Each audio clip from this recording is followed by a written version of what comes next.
Hello and welcome to the Too Much Apparently podcast. If you're new here, this is a podcast for the deeply feeling, overthinking, emotionally overloaded humans who've been told they're too much apparently. And if you're back, thanks for choosing to sit with us again. We're Alice and Carly, two therapists who are also just sensitive weirdos trying to make sense of life, healing, and our own brains. This isn't a professional advice podcast. It's more like the messy, honest conversations that happen when you finally feel safe enough to say what you're really thinking. This space is for people like us, the ones who've been called too sensitive, too serious, too emotional, too intense, and have spent way too long believing that it's true. Okay, on with the episode. Last week, we were speaking about small talk and surface level interactions and being someone who struggles with this and craves depth in their relationships and discussions. We had so much to say about depth that we didn't even talk about half the things that we wanted to say. So we made a part 2. We're going to be talking about the beauty and burden of craving depth, why it's painful when we don't have it, how to move from small talk to having more depth in our relationships, and finally moving towards accepting this way of being in the world. So we've been talking a lot about depth, and I think some people, or maybe even a lot of people, can equate depth to being intense. And I wonder whether you've ever been labeled intense in a way that was meant as an insult and how you handled that. Yeah, intensity can often go hand in hand with depth as well as too serious. And I don't think I've ever been called intense before. Too serious, I've definitely heard quite a bit, needing to lighten up. So whilst people have sometimes directly told me things like you're being too serious or you need to lighten up, it's not that deep, those kinds of things. Usually it's not directly said, it's more implied. It's more what is hidden beneath than people's responses or the way in which you get that silence after something that you've said or a certain look in someone's face or a joke or a quip that they've said.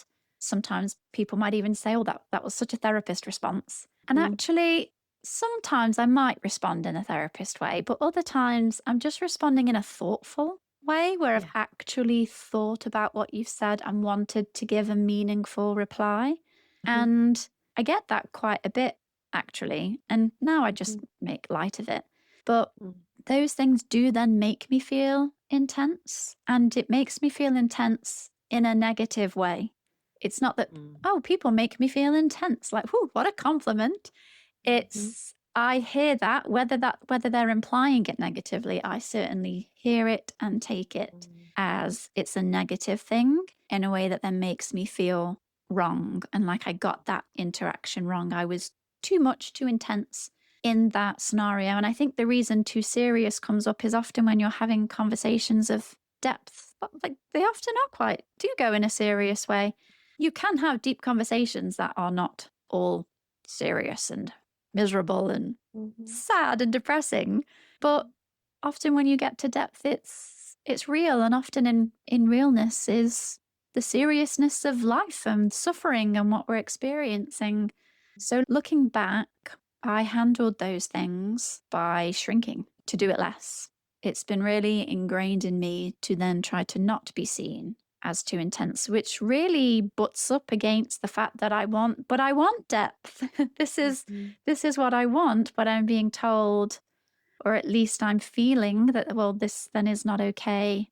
It's not okay to be this way. So then I'm trying to not be that, but I don't know how to be anything but that. So I don't think I was too successful because I've still been continually trying to get that.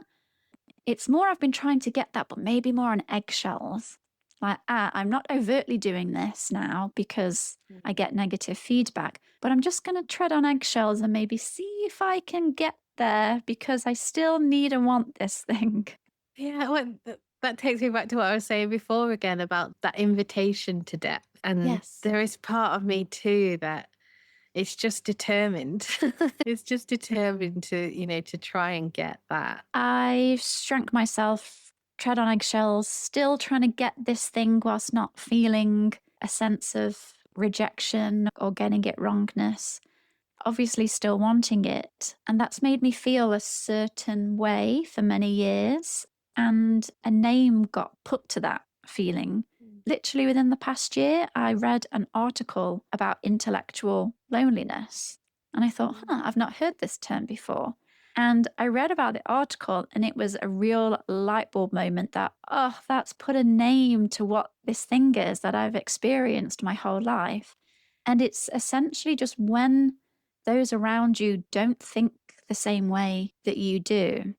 I have some really amazing friends and friendships, but I can often still feel lonely within those friendships and relationships at times because they might try to match me where I'm at, but they just don't think like me. Or family relationships, sometimes I can end up coming away just feeling a bit weird and wrong because they just don't get me. They're not Yeah.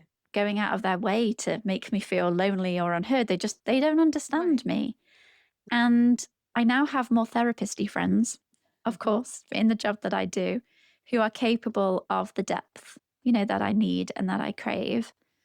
Mm. I think it's important to note that intellectual loneliness isn't about being someone of high intellect and not being able to have smart conversations with people. Mm. That's how it can sound. And that might be it for some people, but essentially, it is when those around you just don't think the same way that you do, leaving you lonely in the way that you are in the Yeah. world, Mm. that you're missing out on something in your relationships that you're not able to have, leading to Mhm. that sort of sense of intellectual loneliness. And because I don't have that in all of my relationships, I do end up being lonely. And it's only in the past few years, being a therapist in private practice and making a real effort to get to know other therapists in private practice, that I've got more therapist-y friends, such as yourself. Yay.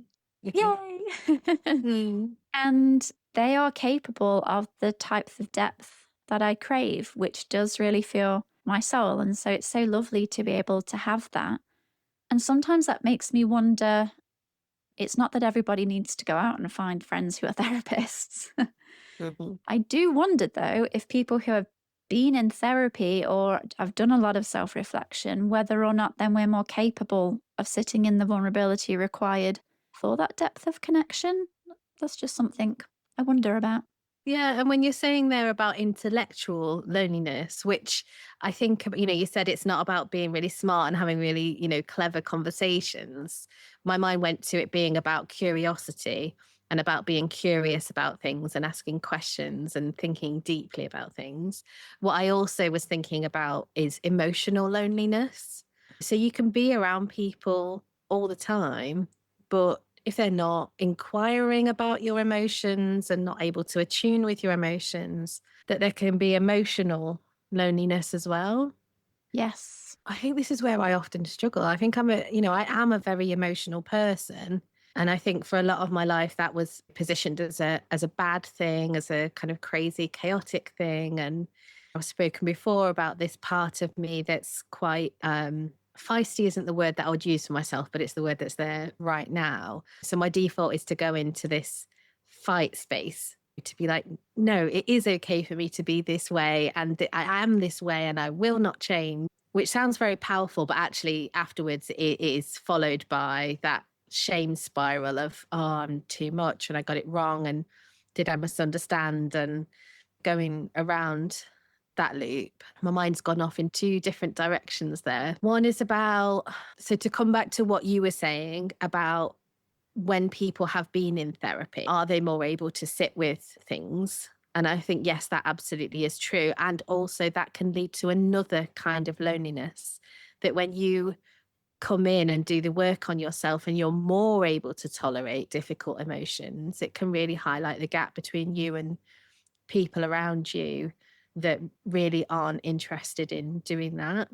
And there's something really important in valuing yourself still, even when this creates this wider gap between you and other people. And I think therapy helps you to begin to value yourself. And the way that I think about it is I'm thinking about the need to be your own rock sometimes. Just because you're on your own and feeling lonely and feeling like an outsider and all of those other things that can come when you're a deep emotional person, is that doesn't mean you're wrong. It Mm. doesn't mean there's something wrong with you or that you're doing it wrong. It just means you haven't yet found the people or enough people that are right for you, that there's that flow with. And I think one of the ways that I've filled some of that gap is by, so partly it is about, making friends with people. And I was really fortunate as part of my therapy training to meet some really wonderful people that I'm still in contact with. Been 10 years since I graduated, so we're still connected. And then, you and people like you. But outside of that is, I'm thinking about poets is one that comes to mind a lot for me, that actually there's so much vulnerability in poetry, and also like other role models. So if you don't have these role models in your day-to-day life, kind of looking wider for that. And, one that really comes to mind for me at the moment is Alona Mar, the rugby player. So she's on TikTok a lot, and she's just so authentic and just so real. And I really like that. So I think there's different ways to kind of surround yourself with people. So even if that isn't having a big group of friends that actually I would find kind of overwhelming, that you can get connection other ways as well. What you were saying for those who have been in therapy and where there ends up being that gap between them Hmm. and people, I think that comes up a lot. And Hmm. again, that can then lead into that loneliness, especially when people's emotional intelligence is elevated through the work that they've done on themselves. It's then hard when you are with other people who maybe haven't done that for themselves. It creates that gap. And it's certainly something that I've noticed in my work, especially with people who have been in therapy longer term, where then that becomes almost a new issue. Yeah. Yeah, it does. Yeah. But even though that can be hard, I think Hmm. like you were saying, that that doesn't have to mean though that that's a bad thing. It's just telling you that you are now requiring, your needs have changed in your Hmm. relationships, and you're now requiring something different in relationships.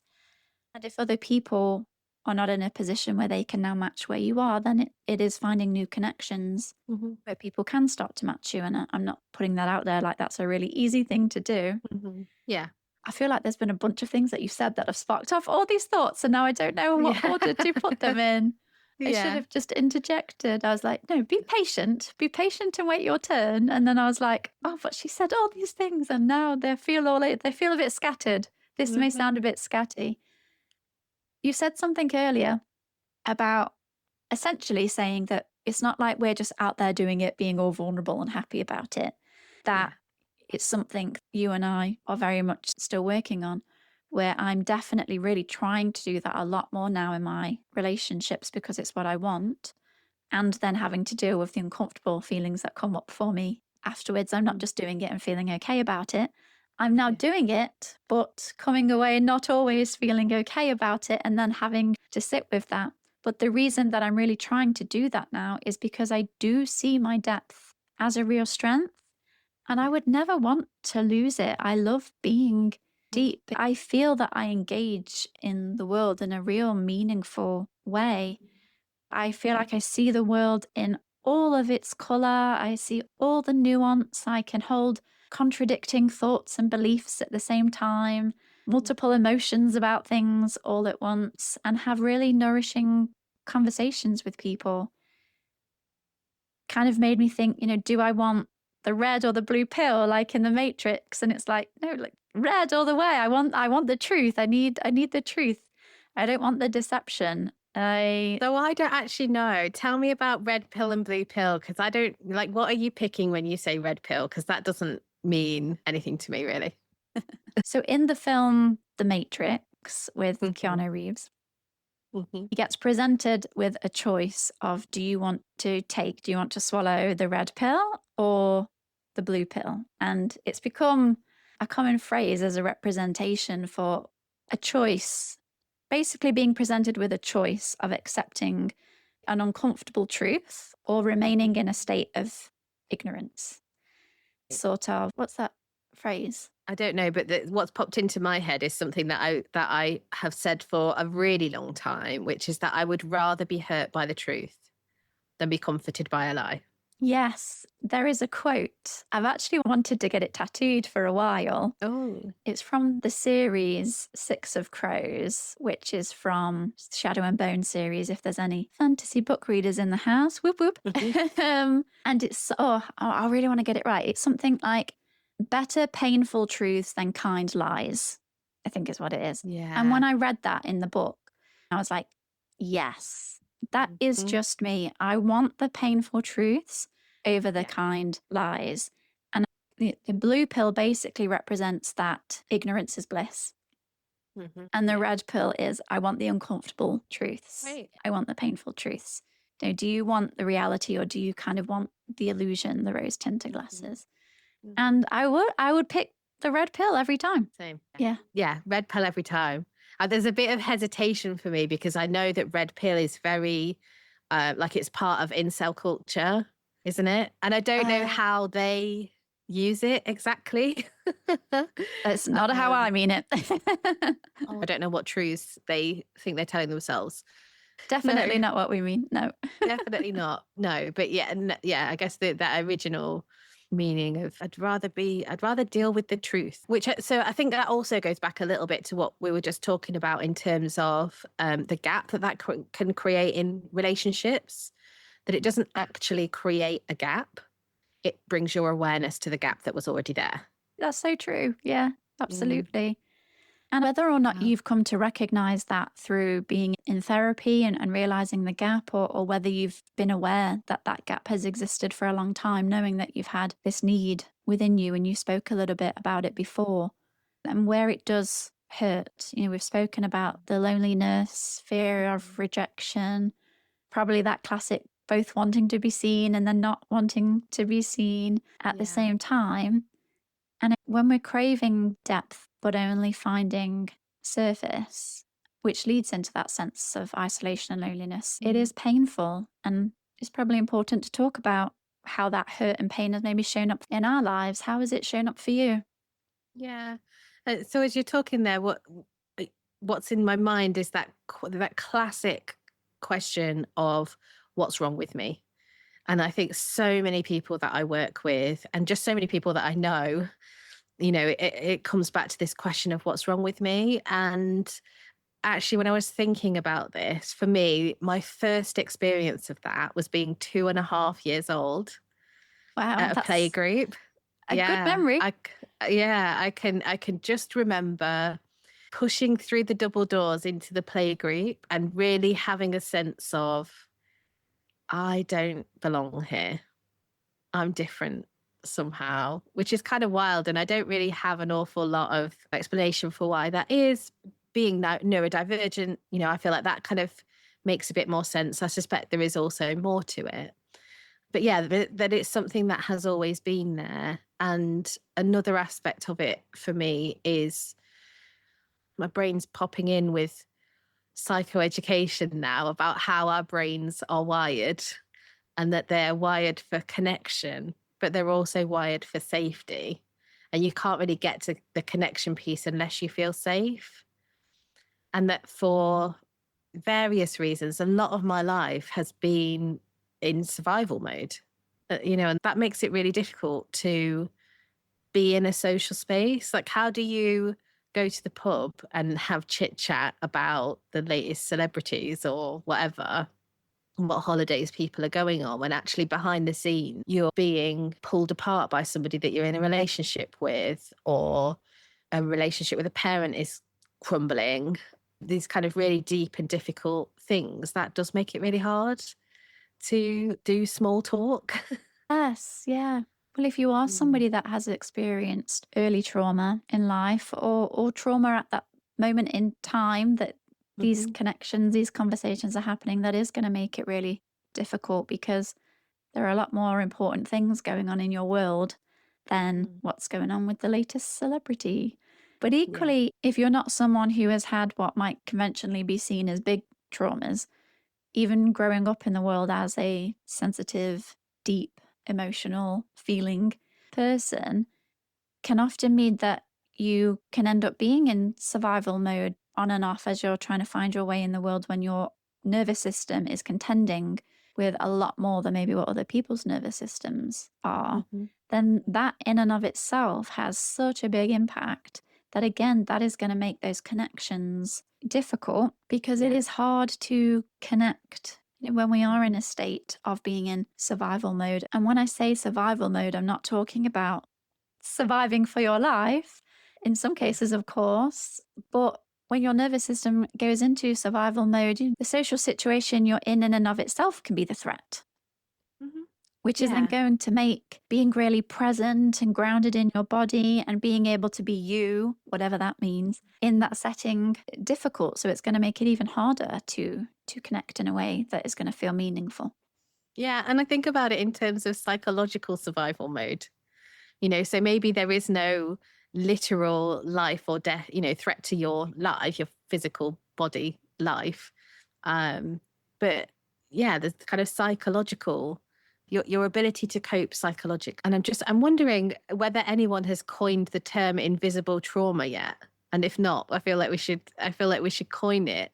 There is that trauma that I think is specific to um whether that's people that are highly sensitive through trauma. I'm thinking about the terms you've used before about it, is it innate or acquired sensitivity? Mm. That oftentimes the trauma is invisible. Like it doesn't, when you say trauma, you think it's this big thing, war or a road traffic accident, but that everyday drip, drip, drip of not being understood, not getting the connection that you need has such a big impact. Where the messages on a tiny level over and over again, you're not acceptable. That is traumatic. That is absolutely my soapbox. I will stand on it all day long. I'm with you on the soapbox. I am with you Yeah. there. It is. And it is that chronic drip, drip, drip is Mhm, the best way to look at it. Because if you have someone who has experienced sort of chronic invalidation or chronically mhm. feeling misunderstood in life and on the Yeah. outside, most people will have had experiences of that. But when it's chronic, when it's repeated, when it's that drip, drip, drip, that then does become a form of psychological trauma. And that's going to impact you relationally and how you operate within those relationships. And Mhm, where then the hurt comes from. These things in mhm, isolation can be mhm, painful. Gosh, mhm, when you put them then all together, well, we're mhm. talking about hurt that basically is trauma. Yeah. Yeah. And then so how do you go from that shrinking that comes with being told over and over again that you're not okay or you're not doing it right or whatever it is? How do you get from having these repeated messages of you're not okay to surviving small talk enough to get the depth of people? Well, I think that's where the work is.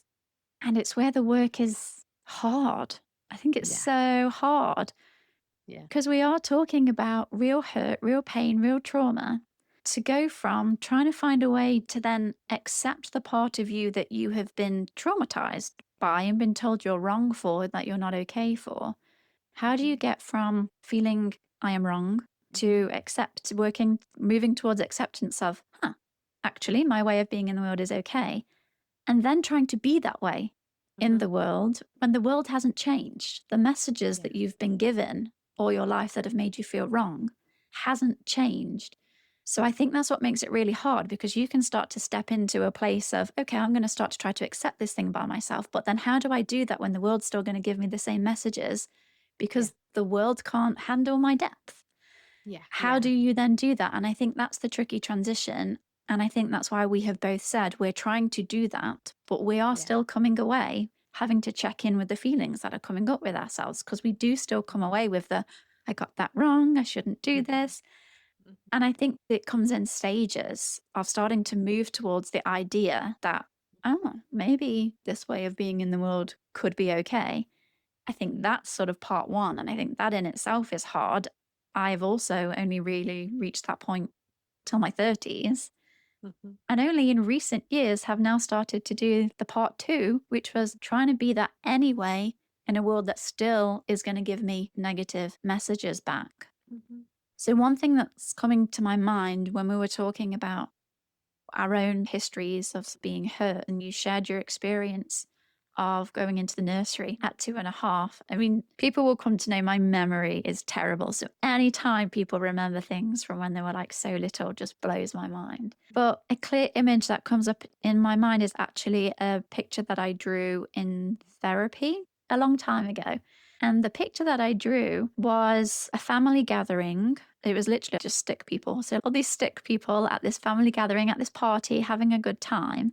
And then I drew a pane of glass and I drew myself stood behind the pane of glass, just observing everybody else in this party having a good time, but me being on the outside. And I think I did a little speech bubble that just said something like, "Why can't anybody see me?" Yeah. I don't even know where that came from, but I think those were the first realizations of this even being a thing.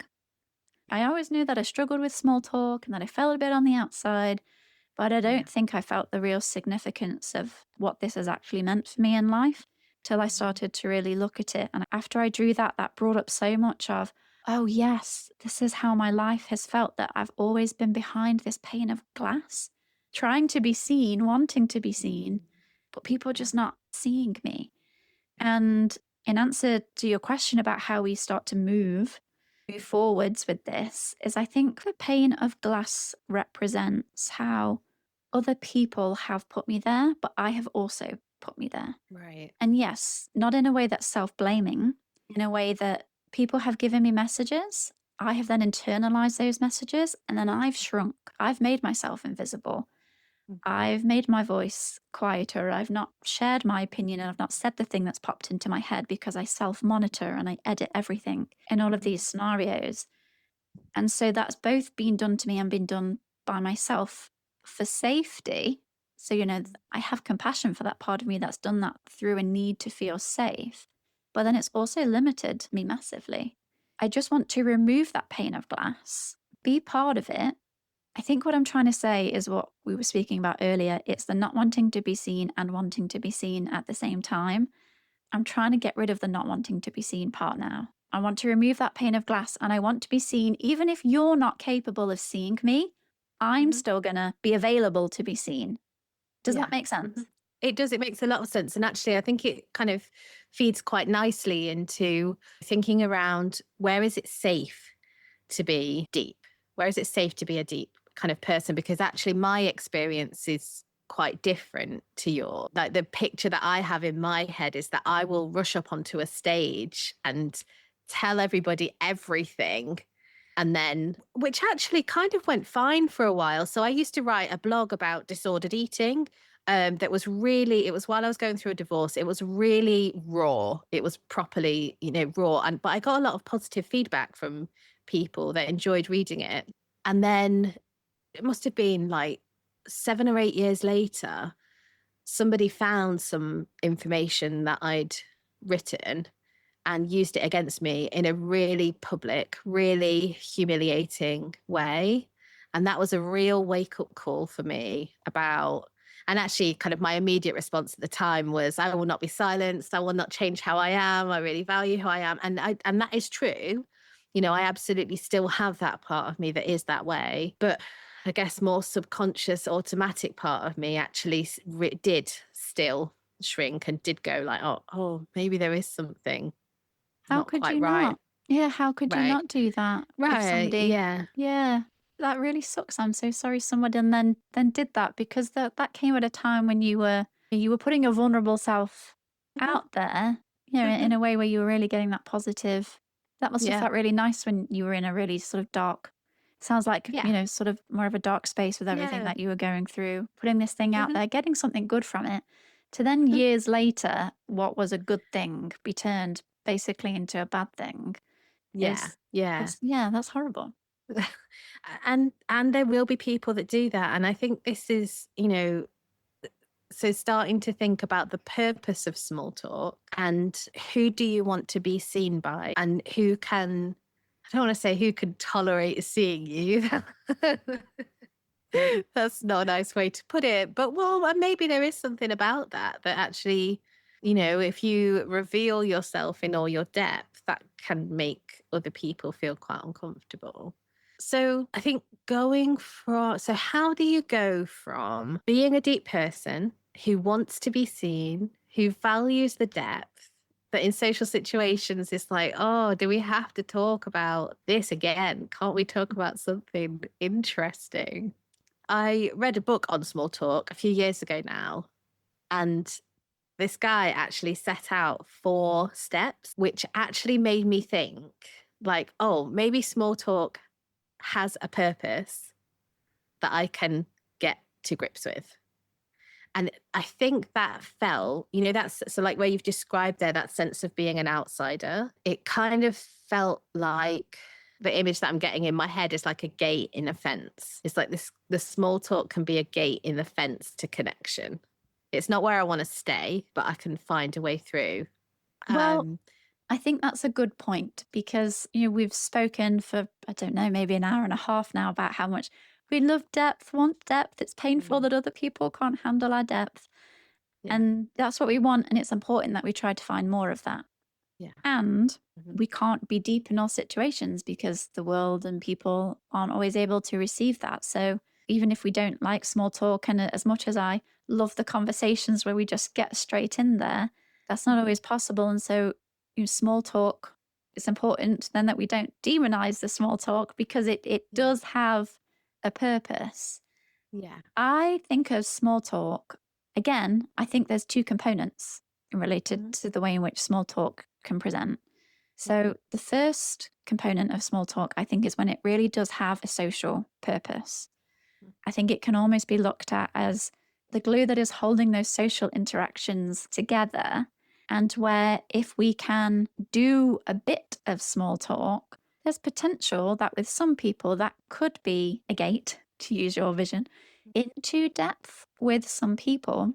With others, it won't. But there is some small talk that I really value. And perhaps it's not small talk, maybe it's small phrase, small sentence. Um, mhm, what I'm trying to say is when I walk my dogs, I really love it when people say good morning. But if they do just make a quick comment on the mhm, weather, because mhm. it makes me feel a bit connected with my community. It's the classic, I know the names of all the dogs, but not the people that live here. Mhm, But that is enough for me to feel like, oh, I'm a part of this community. You have acknowledged my existence, that I also yeah, live here. And that's all mhm, that I need. I don't need you yeah. to then come over and start talking to me or walking your dog with me, which has actually happened to me a couple of times. And I'm like, oh my God, please go away. I don't need that. But just acknowledgement of my existence here in this community, I actually really like that. So there are small phrases, but in Mhm, passing, I do mhm, actually really like that. It makes me feel like I belong and that's all that I need. So I think those short exchanges can provide reassurance to me of belonging within the community. yeah, But I also know in other situations, like at work or if you go to a class or something, that mhm, small talk, when you can engage with it, can be a gate to potentially more meaningful yeah, conversations. So I can see its purpose there. The second thought for me is where there is small talk that no matter what anyone says, I do not see its social purpose. mhm, Maybe it does for other people, but to me, that does not feel like social purpose. And that is when it goes on, and there is a full blown conversation in small talk. mhm, I remember being at a social gathering and I was sat in the middle of the conversation, and for over 45 minutes, everyone was talking about the inconvenience of passwords. mhm. And like, oh, yes. And then you can't remember whether you've got an exclamation mark on the end or Yeah. whether you did an asterisk. And it went on for over 45. I don't know what else. I couldn't believe I was sat there thinking, how are we still talking about the annoyance of passwords? Like, oh, yeah, they are annoying. Like 5 minutes. Like, oh, yeah, they are Right. really annoying, aren't they? And you can't remember. And then they get you to change them every 6 months. And oh, Yeah. I've done. I Yeah. couldn't understand how we were still talking about it, and it's that sort of small talk As a is a bit more barrier. soul sucking for me. It's draining. I'm not enjoying it, and I can't see that there's a purpose to that.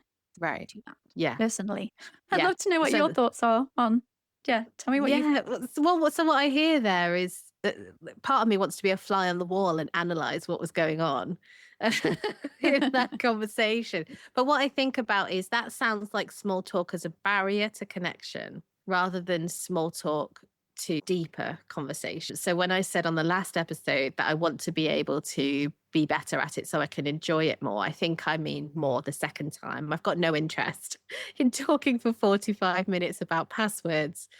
I think from reading this book that I'd said about is being able to see that actually there are steps that I can take to go from these kind of surface level conversations that I don't really enjoy, that actually I can find really quite awkward. My next door neighbors are brilliant at small talk, but I'm terrible at it. And my feeling is like, oh, get me out of this situation. So, yeah, being able to see it as kind of steps to connection. And there was something about that that I found quite soothing. So he set it out in these 4 stages. So the first stage is small talk, which is kind of immediate comments on things that are going on around you, the classic of the weather, things like that. And then adding in the next 4 stages. So the next stage is fact disclosure. So this is where you'll share something factual, not very controversial. So it might be about what you do for a job or where you went to university or, something like that. And then when you get more comfortable with that, you move on to opinion disclosure, which would be revealing preferences about work or how you like to socialize or, something that reveals a bit more about yourself, but isn't, whereas somebody pushed back, you wouldn't feel very strongly about it. And then when you get comfortable with that phase, going on to emotion disclosure, which is where you're really in the depth then of how you're really feeling and things that matter deeply to you. And I really like that. It just feels like a kind of nice, neat to sort of follow formula, if you like. And of course, life never goes that way because other people probably haven't read the book. But it just felt like, oh, here's a path forward. So even though I don't really like small talk, just being able to see the value in it. But yeah, like you say, for when it's for connection, not as a barrier.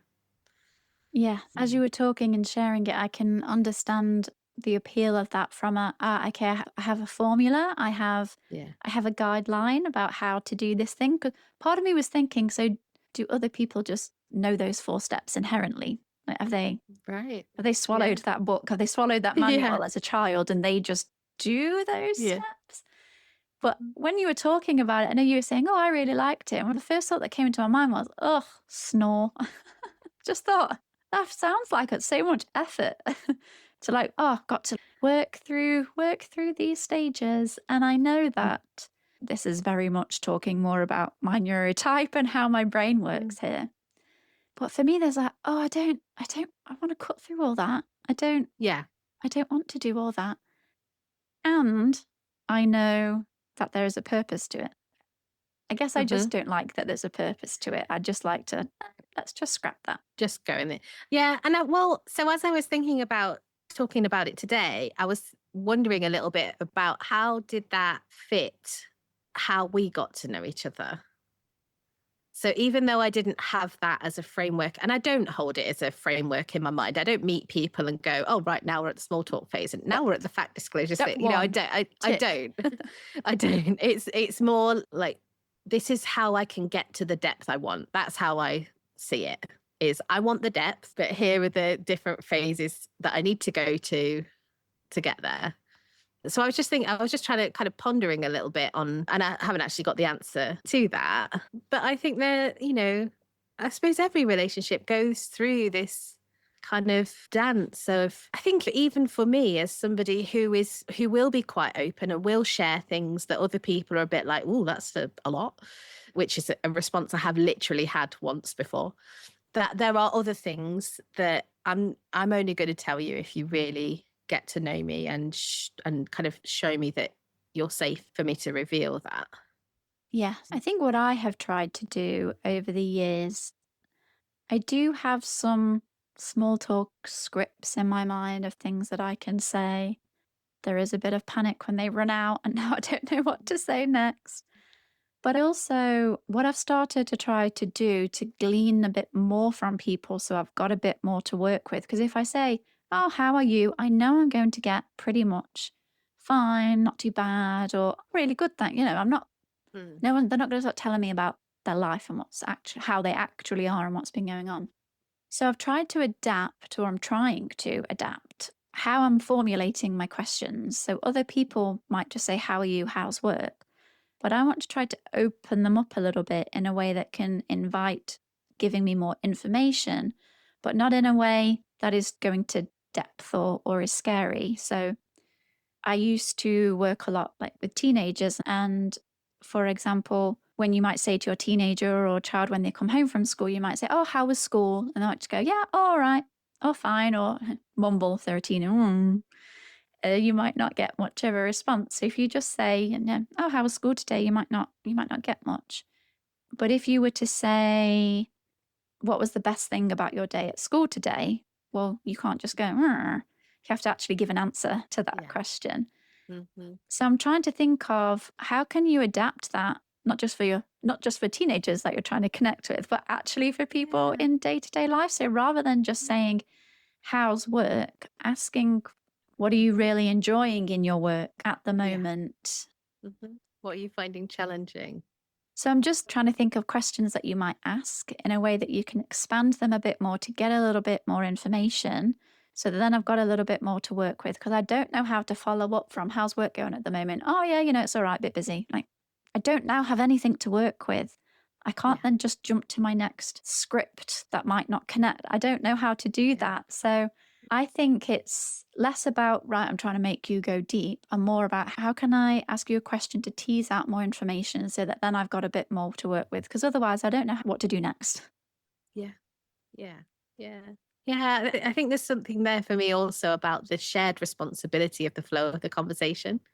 Like sometimes I would see myself as bad at small talk, but the other person would come with closed answers. And it is really hard to get a conversation to flow if what you're getting closed down. Like, That leads me to wonder how come throughout our lives we have always been made to feel wrong for our way of being in the world mhm, when, not to toot my own horn, but I think I'm quite a good conversationalist when the conversation is real.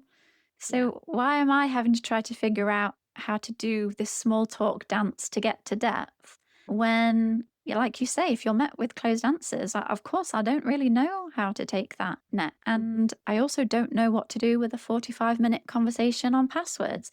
So I feel like Yeah. other people have to come on, give a little, Hmm. Yeah. considering these challenges. Hmm. Considering that we can't influence how other people are going to be, what effort they will make, or they're willing to sort of try to meet you a bit more halfway to have more depth.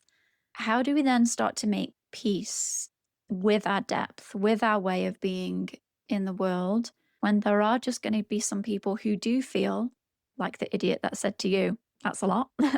How do we find a way to embrace that part of us, knowing that for some people it will be a lot? Not that we're being a lot, but for Hmm. them, they don't know what to do with that. So Hmm. how do we stop seeing our seriousness, our intensity, our depth as wrong or something to apologize for? Hmm. So for me, it comes back to this determined part of me that even though I've been made to feel wrong, that there is a part of, and there always has been a part of me that knows that I'm not wrong. So for me, it's been about really connecting more with that part of me and asking myself over and over again, what do I think? What do I think about how serious I am? And not just relying on other people's opinions all the time. That's been the big thing for me. And like how I said before, seeking out similar people. Yes. Yeah. Mm, I would say you've always had that voice of it's mm, okay to be me. And mm, yep, at times it was quiet, but it was there. For me, it was about creating that voice to begin with because I don't really mm, think it was there. If it mm. was very, very quiet, very, very small. Yeah. It was finding that voice to begin with, trying to help it to grow, and reaching a point where I stopped wishing, at least in this regards, and I'm not saying it still doesn't come up sometimes, but stopping stopping wishing that I was more like them and Yeah. wanting to be more like that. Actually, I like my depth. I like it.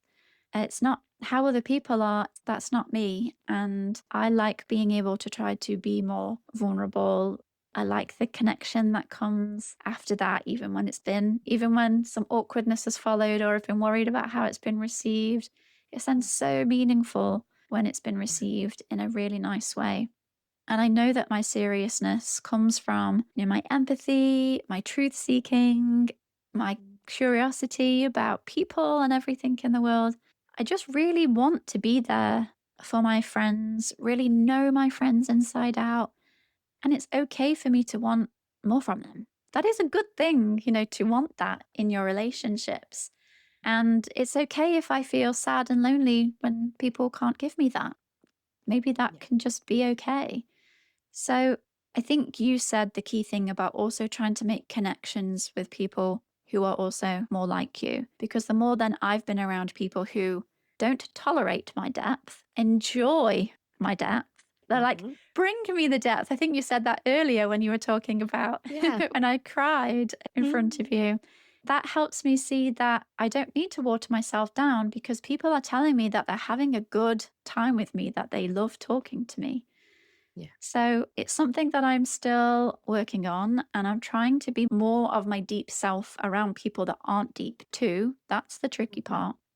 Mhm. And I think it's just trying to find people who are more like you, and maybe trying to spend time in spaces where you might be more likely to find people like that. I mean, you mentioned Yeah. poetry earlier. If you're someone who likes poetry, or if there is a local poetry class, you will probably find deep people there. So maybe there are certain spaces that we could make an effort to occupy and be in that then might mean we're going to connect with more people who are on our wavelength. So if Yeah. you've been listening to this and you've been told to lighten up or not take things so seriously, or, oh, that was a lot, that doesn't mean that you're wrong. It just means that you value something that they don't. Depth is a gift. The world needs people who care enough to go deeper. And sure, small talk has its place, but so does talking about the big, raw, complicated things. So maybe this week, notice who you feel more yourself around. Who makes space for the good stuff? Next time, we're talking about being too tired for life, that deep bone level exhaustion that makes even the basics feel impossible. You know, when you're running on fumes, still trying to show up for everything and everyone and wondering why just rest doesn't actually fix it. We'll get into burnout, emotional fatigue, and why sensitive, deep feeling people hit this wall more often and harder than most. And we'll talk about how to care for yourself when you're already running on empty without it becoming another thing on your to-do list. That's all from us today. If this episode made you feel a bit less alone, the best way to help us reach more people is to subscribe, rate the podcast, and follow Too Much Apparently on Instagram, TikTok, and YouTube.